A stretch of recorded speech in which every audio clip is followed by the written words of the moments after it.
সবাই কেমন আছো? আজকে আমরা ইংরেজি সাহিত্যের সবথেকে গুরুত্বপূর্ণ যে যুগ মিডল ইংলিশ পিরিয়ড এটা নিয়ে আলোচনা করব। ইংরেজি সাহিত্যে এটি এমন একটি যুগ যে ইংরেজি সাহিত্যের সবথেকে গুরুত্বপূর্ণ ঘটনাগুলি এই সময়ে ঘটে থাকে এবং তার ভিত্তিতেই পরবর্তী যুগে ইংরেজি সাহিত্যের ভিত রচিত হয়। তো আমরা যুগটি দেখি যে এটি 1066 থেকে 1500 সাল পর্যন্ত এই যুগের বিস্তৃত। আমরা আগের ভিডিওতে আলোচনা করেছি যে 1066-তে একটা ঐতিহাসিক ঘটনা ঘটে যার কারণে এই যুগের নামকরণ করা হয়। 1066 সালে ফ্রান্সের একটা প্রদেশ আছে নরম্যান্ডি, সেখানে যারা বসবাস করতো তারা হচ্ছে নরম্যানস। তারা ইংল্যান্ডে যে অ্যাংলিস স্যাক্সনস এবং জুটস বসবাস করতো ঠিক সেখানে তারা আক্রমণ করে এবং সেখানে বসবাস করা শুরু করে। সেই সুবাদে সেখানে নরম্যানসদের একটা ভালো প্রভাব বিস্তৃত হয় এবং সেখানে আগে থেকেই অ্যাংলিসরা বেশ প্রভাবশালী ছিল এবং সেই সময়ে আক্রমণের পর থেকে 1066 সালের পরবর্তীতে অ্যাংলিস এবং নরম্যানস তারা মূলত এই জায়গাটা রুলিং ক্লাসে পরিণত হয় এবং তারাই শাসন শুরু করে। তো রুলিং ক্লাসের নাম অনুযায়ী মূলত এই সময়টা নামকরণ করা হয় অ্যাংলো নরম্যান পিরিয়ড। সেটা নাম সময় দেওয়া হয়েছে 1066 থেকে 1340 এবং 1340 সালে আমরা চসারের নাম সবাই শুনে থাকি। তার জন্ম, উনি 1340 থেকে 1400 সাল পর্যন্ত জীবিত ছিলেন। তো উনি অত্যন্ত প্রমিনেন্ট একজন রাইটার হয়েছেন, তো সেই কারণে সেই যুগের নামটা তার নামে দেওয়া হয়েছে। 1066 থেকে 1500-কে দুই ভাগে ভাগ করা হয়েছে। তো অ্যাংলো নরম্যানসটার কারণটা আমরা দেখলাম, রুলিং ক্লাসের নাম অনুযায়ী নামকরণ করা হয়েছে এবং 1340 থেকে 1460 বছর চসারের সম্মানে এই নামটার এই যুগের এই সময়টার নামকরণ করা হয়েছে। তো নরমান কনকোয়েস্টটা যে নরম্যানরা বিজয় করে 1066 সালে, সেই কারণে এই পিরিয়ড এখান থেকে অনওয়ার্ডস শুরু হয়েছে।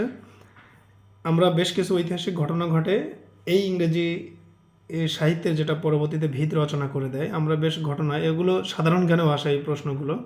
এখানে আমরা একটু দেখে নিই যে ইংলিশ পার্লামেন্ট প্রথম স্থাপিত হয় 1295 সালে। এটা আমরা মাথায় রাখবো, এটা সাধারণ জ্ঞানেও কাজে লাগে।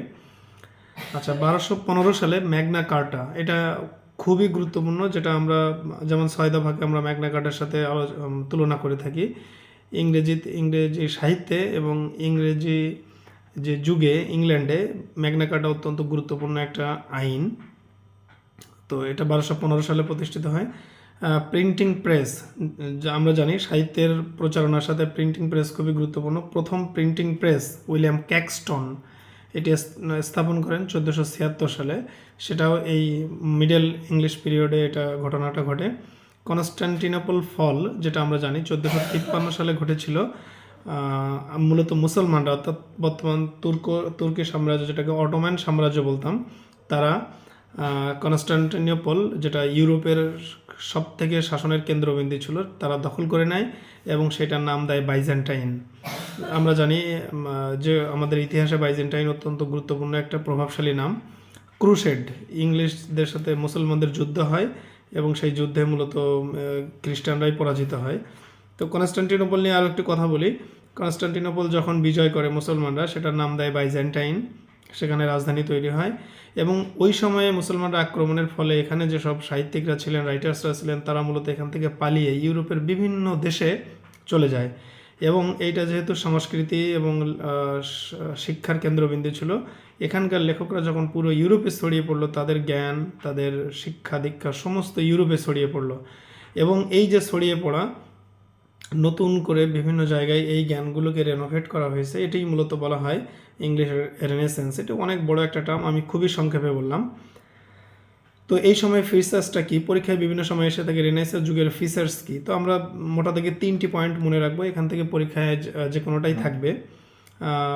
আমরা হিউম্যানিজম, আমরা যেটা বলবো মানবতাবাদ, অর্থাৎ রেনেসাঁর প্রধান পয়েন্টের একটি হচ্ছে ম্যান অ্যাট দ্য সেন্টার, অর্থাৎ আগে প্রাচীন যুগে সবসময় থাকতো সৃষ্টিকর্তাই অ্যাট দ্য সেন্টার। যে কোনো লেখার শুরুতে সৃষ্টিকর্তাকে অনেক বেশি প্রায়োরিটাইজ করা হতো, কিন্তু রেনেসাঁ যুগে এসে মানুষকেই সেন্টারে আনা হলো, অর্থাৎ মানবতাবাদ। নলেজ, জ্ঞানের আকাঙ্ক্ষা তাদের অনেক বেশি ছিল এবং desire for wealth and power, সম্পদ এবং ক্ষমতার মোহ মানুষের ভিতরে কাজ করতো, অর্থাৎ সাহিত্যকর্মের ভিতরে এই 3টা ফিচার্স বেশি আকারে প্রকাশ পেয়েছে। আরও কিছু ঘটনা আছে। কলম্বাস, আমরা জানি 1492 সালে কলম্বাস আমেরিকা আবিষ্কার করেন। এটি ইংরেজদের জন্য অনেক বড় একটা আবিষ্কার ছিল। ভাস্কো দা গামা 1498 সালে ভারত আবিষ্কার করেন, ভারতে এখানে চলে আসেন। কোপার্নিকাস তিনিই প্রথম আবিষ্কার করেন যে sun is at the centre, অর্থাৎ আগে জানা হতো যে পৃথিবী মনে হয় সমতল, পৃথিবী স্থির, কিন্তু কোপার্নিকাস প্রথমবারের মতো গবেষণা করে প্রকাশ করেন যে সূর্য হচ্ছে সব কিছুর কেন্দ্রে এবং সূর্য আসলে ওইভাবে ঘোরে না, অর্থাৎ সূর্যের চারিদিকেই পৃথিবী ঘুরছে, এটা প্রথম আবিষ্কার করা হয় সেই সময়। এবং এই মধ্যযুগে মূলত লেখার ধরনটা, জনরাটা ছিল মূলত পোয়েট্রি।